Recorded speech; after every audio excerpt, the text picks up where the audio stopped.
What do you think the size of Matthew Knies' nuts are, Rosie?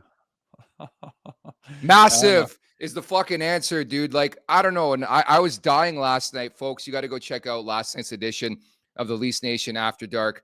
A rare unscheduled appearance for Jay Rosehill, who is supremely horned up. You revealed that your wife thinks Knies he's a hottie. You think he's a hottie. We love the player. We want a statue built after this guy. This guy's DNA, once again, all over game 18, dude. It started in the second period, the third period, the back check with the empty net, drawing the penalty. Like, the guy makes so many big time plays. And dare I say he has that clutch gene. Like, I'm starting to wonder, because you look at the playoffs too, in 2 short years, seems like Matthew Knies is always doing some big things for this team. Yeah, man. I remember when he came out of college and we interviewed, and we interviewed him twice, and I talked to you afterwards, and I was like, man, that guy's got like some it factor, some confidence. He seems to carry himself well. Like, he's not afraid of the moments that are ahead of him. He's ready to just to explode. Like, his expectations of himself seem to be like very high. Like, he's just ready to progress at a quick level. And we thought, man, I'm excited to get this guy in a Leafs uniform.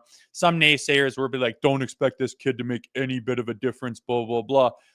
I don't think even the most optimistic person could have thought that he would be this effective this soon in his career. But like you mentioned, he does everything out there, like everything. How about that Montreal game? He fucking hammers Slavkovsky. Like, do you see Ryan Reeves throw a hit like that this year? No, but our first liner is our power play guy. Like, he does everything. He works his absolute bag off. He plays big. He plays tough. You remember sticking up for his teammates in the playoffs saying, go me then. Go me. That's what I thought. Get the hell out of here. He's got that gene. He's got the finishing factor. He can make plays. He can play with the big boys.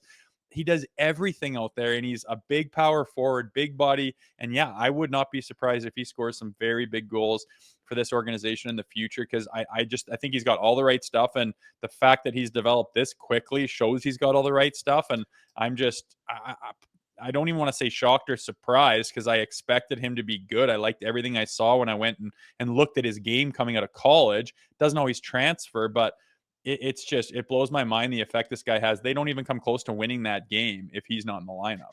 Most importantly, he is so likable. And I think it's the way he plays hockey.